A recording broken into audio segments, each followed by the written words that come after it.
We are in the middle of Torah Tet Vav in the Likutei Moharan called Or Haganuz. And we are in the middle of part 5 in this Torah, where Rabbi Nachman is explaining to us how all the parts of the formula that this Torah is based on are all represented and alluded to in the story of Rabba Bar Chana and the Gemara, where we have the frog, the Sfardea, the frog, that was swallowed by the serpent, which was swallowed.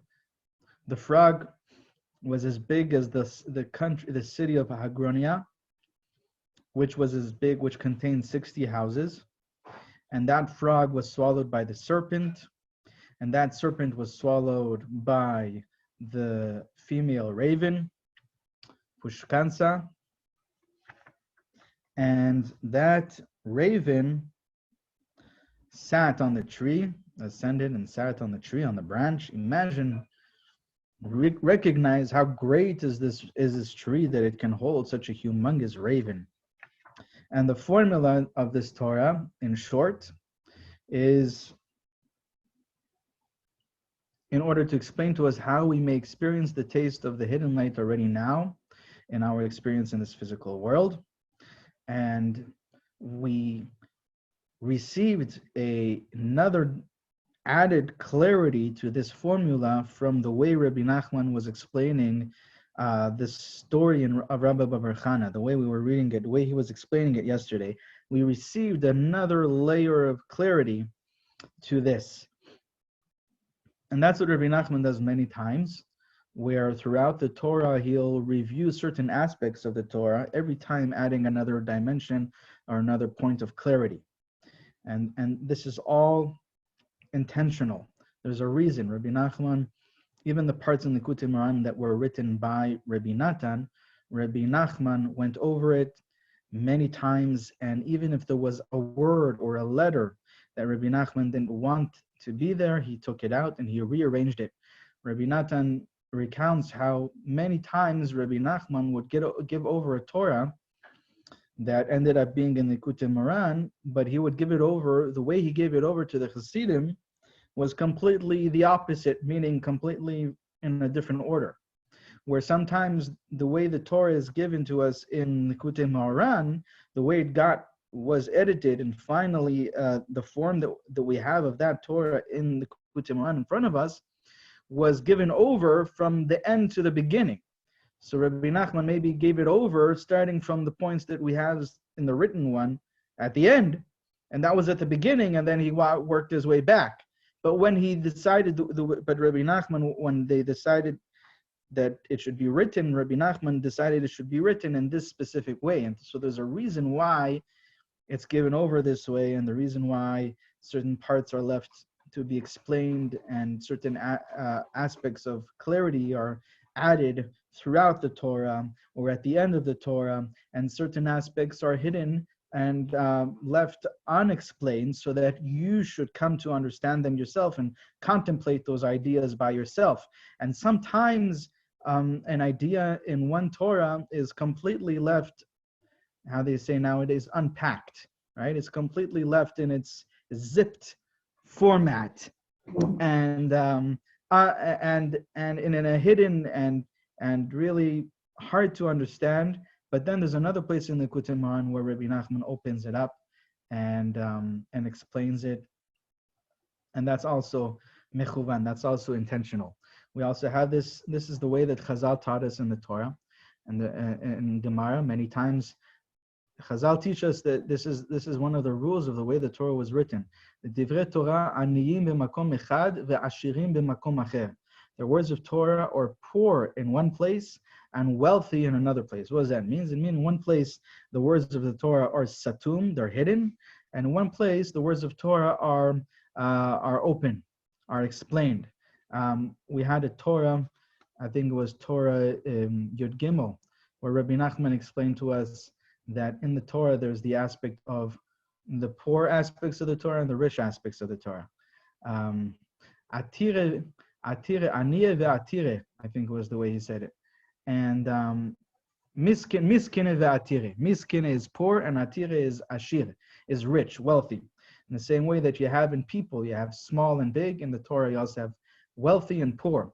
And what you need to do is you have to take from the wealthy, give charity from the wealthy aspects of the Torah to the poor aspects of the Torah, so that the poor aspects of it's a give and take, so that the poor aspects of the Torah receive from the wealthy. And sometimes what seems to be a poor aspect, a poor place in the Torah, where everything is hidden and it's very, very hard to understand, that maybe it's only in one context, in one aspect of that context, but in another aspect, it could be that it's very wealthy and it can explain things in other places that are considered poor relative to this point. And so that's the relationship between the wealthy and the poor. It's the relationship between what's called in Kabbalah the mashpia and mikabel, the one that gives and the one that receives. And it's the relationship between male and female aspects in creation, in the sphirot, in energy, and in the Torah as well. And so that's where unification happens. And so that's why in Rabbi Nachman, in the Torah, as you see as well, many places where in even one part of the Torah, it's satum, it's hidden, and another place he opens it up. And there's a relationship that's happening between these two places, and there's a reason why in one place it's hidden and in one place it's opened up. So I just wanted to explain that a little bit. And so what we saw yesterday was the formula, the way Rabbi Nachman explained it now. The clarity that we got to from it was that the first part of the formula we know. By now we probably know it inside out, we probably know it by heart. The first part of the formula is all about returning the experience of fear to the context of Hashem, to its source, so that fear is associated only with the Ribono Shel Olam.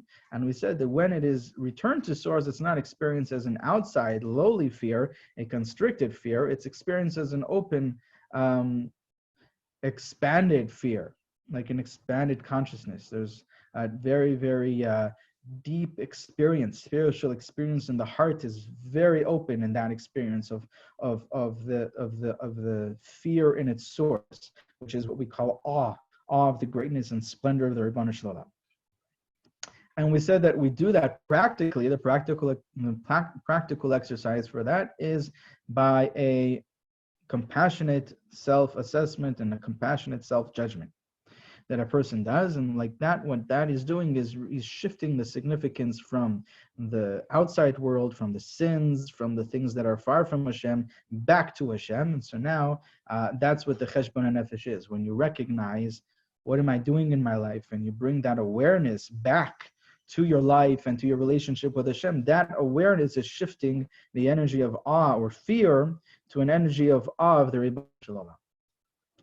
And so Rabbi Nachman said, and the way we understand it, the way Rabbi Nachman added to the understanding of this formula in the piece that we read yesterday was that this is accomplished as well, that when you do this, when you accomplish this, when you shift the energy of fear to its source, to da'at, to knowing, so that now you're experiencing that energy as an awe of the Ribono Shel Olam, knowing the greatness of Hashem, and it's not an intellectual knowing, as we said, that da'at, it's in the heart, it's a felt, experienced knowing, that you can feel it, it's tangible in your heart. Rabbi Nachman said that when you accomplish that, that is going to give you the Sinai aspect of knowing of Torah. The da'at of Torah has two aspects to it, and the first aspect, the superpower of Sinai, containing vast amounts of Torah knowledge in your heart, is achieved and accomplished through daika, through elevating and returning the fear energy, the yira, to its source.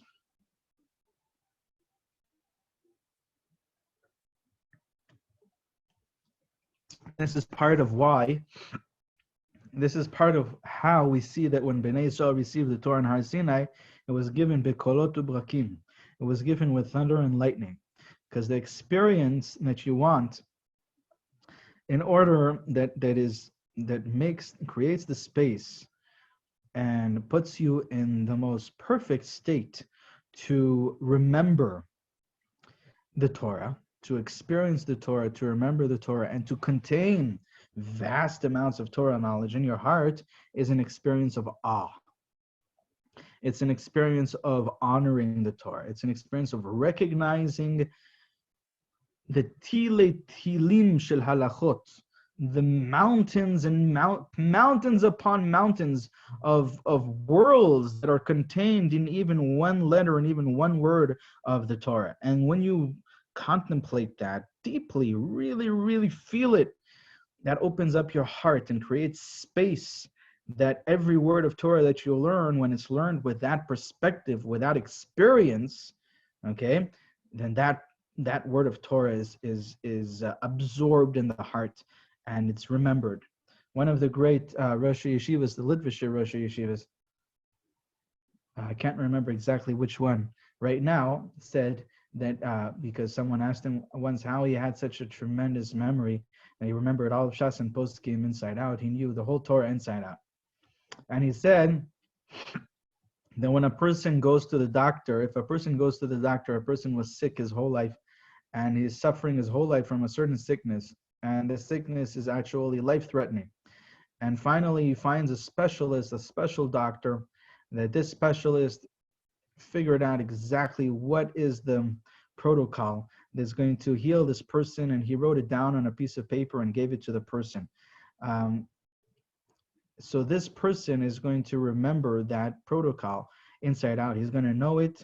He's going to know it like the back of his hand, right? No way that he would ever forget even one detail of the medicine, of the protocol, of the process of healing himself from that sickness. And so when the Torah tells us that the Torah is our life, so that means that we need to experience it as our life. And just like if this was the answer to your life, the solution for living, the solution for health, this is what's going to heal you from any sickness. If you actually felt that, experienced that, recognized that deeply, then you would never forget a word in the Torah. And so that's just another layer, just another application of this same idea of how you experience the Torah, that perspective, that awe, that yira in the source, causes the da'at of Sinai, causes the da'at aspect of da'at that we call Sinai, which is containing vast amounts of Torah knowledge. Rabbi Chaim Volozhiner has another meditation. Rabbi Chaim Volozhiner. So these are just meditations, right? So this is something that a person can practice for 5 minutes or 2 minutes or even 1 minute, because nowadays 5 minutes is too long for people to meditate. So even for 1 minute before a person begins his learning Seder, and it will tremendously increase the openness of your heart and your ability to remember what you're learning. And so another meditation is what Rabbi Chaim Volozhiner gives us, where he says, he gives it to on the pasuk of Eitz Chaim Hilam Chazikim Ba. So the previous meditation, which I said, was on the pasuk Kihim Chayenu, the Orach Yamin, right? That the Torah is our life and the length of our days. It is our, so meditate, contemplate, recognize, imagine if, this is the recipe, this is the prescription of life. Okay, you would remember every detail. You would never forget even one word. Another meditation that Rabbi Chaim Volozhiner says on the pasuk Eitz Chaim Hila Machazikim Ba, that the Torah is the tree of life to those that are holding on to it. So he explains, what does it mean? It's the tree of life to those that are holding on to it. So Rabbi Chaim Volozhiner said, imagine for a moment if a person were shipwrecked, if a person fell into a river, a very, very, very powerful, scary river, and he was going downstream, and the river was pulling him under and pulling him to the side and smashing him against rocks, and in any minute he could just die. In any minute it could pull him over the waterfall, and he can just die, right? And then, as he's being pulled through these powerful waters of the river, he sees a big, beautiful, powerful tree in the middle. And as he's being pulled quickly down the river, he grabs onto one of the branches of the tree. So Rabbi Chaim Volozhiner says, imagine how he is holding on to this branch. He's holding on to this branch with all of his might, with all of his power, with every drop of energy left in his body. He is putting into how strongly he's holding on to this branch. You might say he became part of the branch, because he knows that the Every moment of holding on to the branch is a moment that he's alive, and his whole life depends on how he's able to keep on holding onto that branch. To the extent that he keeps on holding onto the branch, he will be saved and he will live. And maybe someone will come and help him. Maybe we'll find a way out. So the Rabbi Chaim Volozhin, or the Nefesh Chaim, explains that the Torah is a tree of life. You merit the life of the Torah to the extent that you're holding on to it, like that person that is being pulled down the river. And so these are three meditations. And so the first meditation that I said was not really as a visualization, and was just recognizing that when you pay attention to contemplate how there are worlds and worlds upon worlds that are dependent on their chiyus, their energy, their life energy, their existence is dependent on every letter and every word in the Torah, then you will that creates the space for you to remember those words. I know from my personal experience that my memory, remembering Chazals and Gemaras and word for word, was tremendously increased. My ability to retain and remember was tremendously increased when years ago I used to go to Shiurim Rabbi Moshe Shapira Zatzal. And Rabbi Moshe Shapira's Shiurim, he would give them in a state of tremendous yira. There was a tremendous awe in the room. It was so silent. You can hear a pin drop. And there were hundreds of people that would come every week to hear the Shiurim of Rabbi Moshe Shapira. But there was an energy in the room because of Rabbi Moshe Shapira that he caused that energy in the room. That was silence, and there was awe, and there was a certain seriousness of you could feel it. That energy was palpable, and the whole point in the shir was that every word was medukdak. Every word was needed. Every word that he gave over, he didn't say a word more than needed to be said. And there were a lot of pauses, a lot of pregnant pauses in between words and in between phrases to give us time to contemplate what he was giving over, what he was saying. And what he would do in his shiurim was to explain to us from the words of Chazal. He would say the words just the way he would quote them, with such an awe and such a fear in awe. That was the experience, a recognition of the greatness of these words and explaining the secrets behind them. We could feel that was transmitted to the people in the shir, to the people in the room, and that itself was a lesson. Aside from the content of the shiurim, it was a lesson in how to learn. It was a lesson in how to experience the word of Chazal, knowing, recognizing the tremendous depth behind the words of every word, and why did they say it this way, and what was being given over in every word and every phrase of Chazal. And so that is the state that we are aspiring for. That's exactly what Rabbi Nachman is giving us over here in this formula. He's saying that when you take the yira, the outside, disconnected, fragmented fear, and you're returning it to an awe of the Ribono Shel Olam in the context of Hashem, in a place of da'at, it opens up your da'at, it opens up your knowledge, your awareness. When a person is in that state, his awareness is open up. It's this tremendous space and the tremendous depth in that awareness, and then that creates the vessel, that gives you the kalim to contain vast amounts of Torah knowledge, to remember vast amounts of Torah knowledge, which is what we're speaking about, the Sinai superpower. And that will bring you to being able to daven to Hashem b'mesirat nefesh, with self-sacrifice, that translates into your relationship to Ribono Shel Olam, right? That will translate that awe and that da'at and that experience of Hashem's greatness will be translated into your prayer, into your relationship with Hashem, and then that will dissolve the limitations, the walls of the vessels, and allow you to receive Torah that is transcendent Torah that is beyond this physical world, Torah that is beyond this stage of the universe. So let's continue now in the story. Rabbi Nachman explained to us how the Tzipor Dea, the Tzifar Dea, The frog is made up of two words, tzipordea. The bird represents the land, the earth, which is just another name for the malchut and the fear. And the dea is obviously the dat, it's the expanded consciousness. And tzipordea, tzipordea is elevating the fear, the malchut, to an expanded open state in its source in the place of dat. And we said it's similar. It was as big as the city of Hagronia. Rabbi Nachman explained Hagronia. Akra de Hagronia sounds like Kra bigaron, call out with your voice from your throat. And this is referring to the way of learning Torah aloud, enunciating every word in your Torah learning, which Rabbi Nachman put in the category, explained that this is the category, the bechina, the aspect of Sinai learning, of learning the revealed parts of the Torah, of learning the parts of the Torah that are written, as opposed to the contemplating, deep contemplation and the secrets of the Torah, deep contemplation from your own understanding, using your own analytical tools. So this is the Sinai part, which is where you are practicing Kra bigaron. You're calling out, you're speaking the words aloud from your mouth, from your throat, enunciating every word.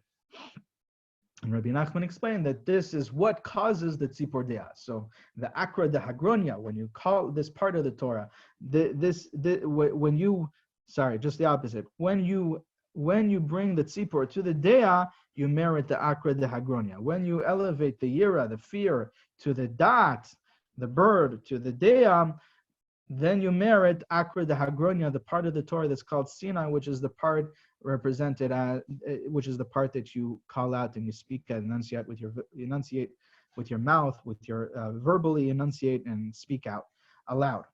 So now the next part of the story, ve'akra de hagronia kamahave shitin bate. Let's read it inside. Rabbi Nachman says the next part of the story is that this akra de hagronia, how big was it? It was made up of 60 houses. זה בחינת תפילה, כי כשאנו קוראים לקדוש ברוך הוא בתארים של בשר ודם, והוא נמצא לנו בכל קוראינו אליו, זה חסד השם יתברך. כי אם לא היה בחסדי השם יתברך, לא היה כדאי לקרות ולכנות את השם יתברך בתארים ושבחים ותיבות ואותיות, אבל זה הכל חסד של השם יתברך. וזהו שיטין בתה, זה בחינת חסד. בחינת אברהם, כמו שכתוב, 60 המה מלאכות. פירוש רש"י, זה בחינת אברהם. ובתה לשון בתי מלכות. וזה סמכוני באשישות. וזהו סמכוני באשישות, כמו שמשימין אשישות כנגד אור גדול, כדי להסתכל באור הגדול על ידי אשישות. כן גזר חסדו לסמוך אותנו בתארים ושבחים האלו. וזהו לשון סמכוני, שהוא בחינת סמך, ובחינת 60 הם המלאכות, בחינת אברהם, שבחינת סמך בתה. Beautiful. So Rabbi Nachman explains to us, he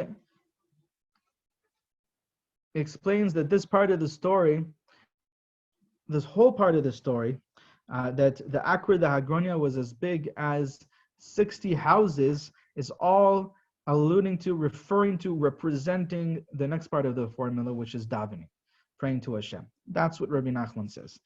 How? So that's what he goes into length explaining. So he says like this. He explains to us that the whole idea of davening to Hashem, the ability to daven to Hashem, the fact that Hashem gives us the ability, us, we are made of flesh and blood.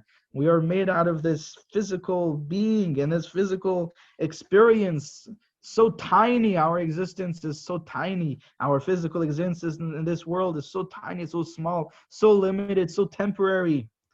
And Hashem gave us the tremendous kindness, the infinite, the unconditional love of Hashem, gave us through His infinite kindness the ability for us, small us, to speak to the greatest of greatest, essence of all of existence, the infinite being, the source of all that is. That's tremendous kindness. Why is it such a tremendous kindness?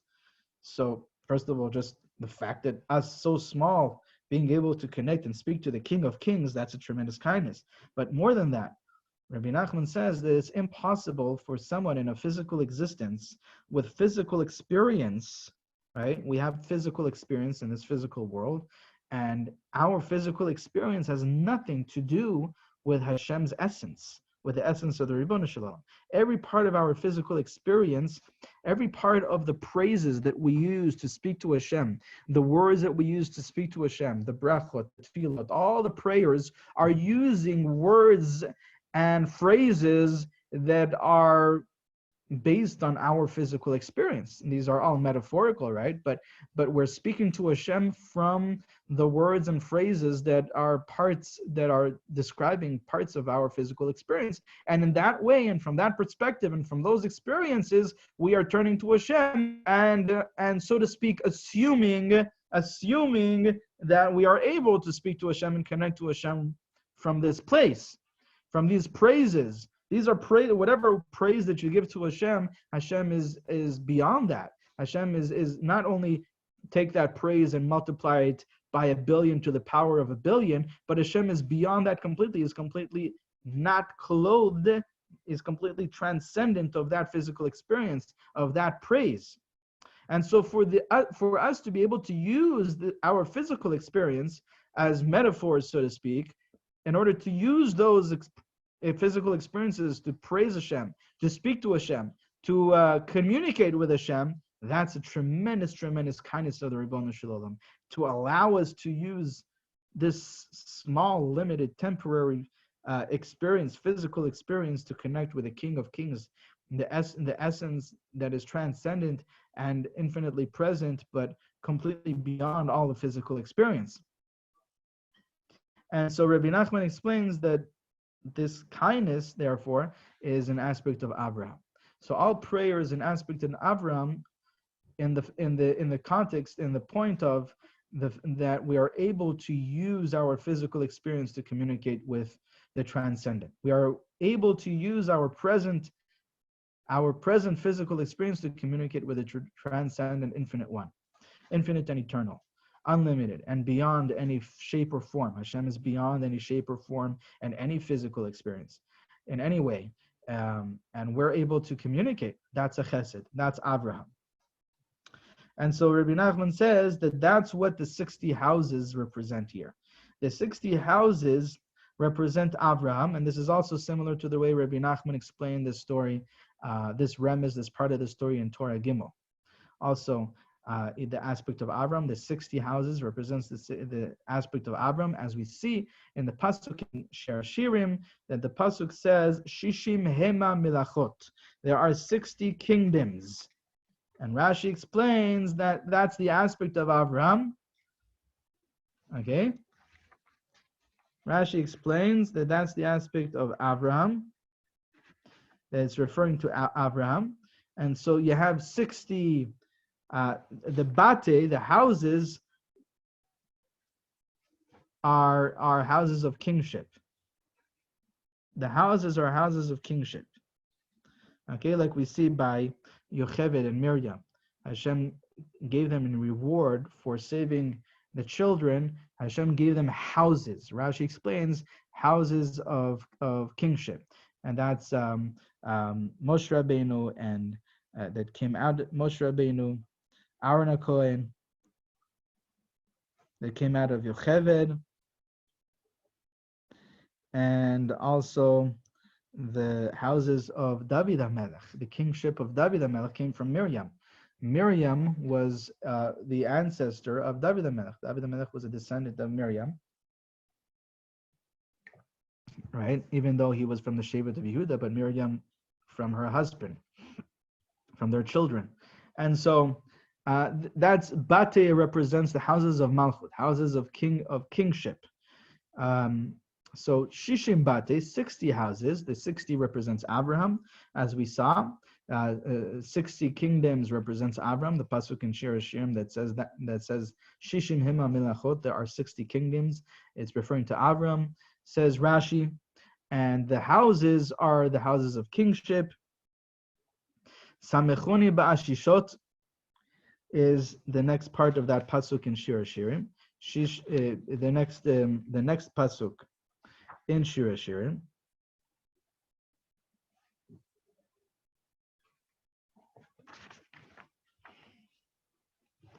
Not the next pasuk. In another parak in Shir Hashirim.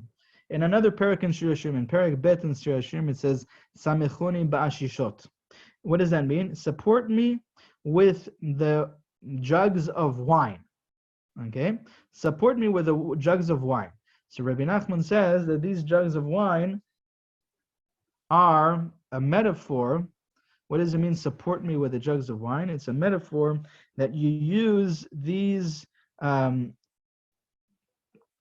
what you do is when you have a lamp, a lantern, so in order for the light not to be too bright, it's covered with like a crystal glass on the outside, and that allows for the light to spread evenly throughout the house, and you can enjoy it better.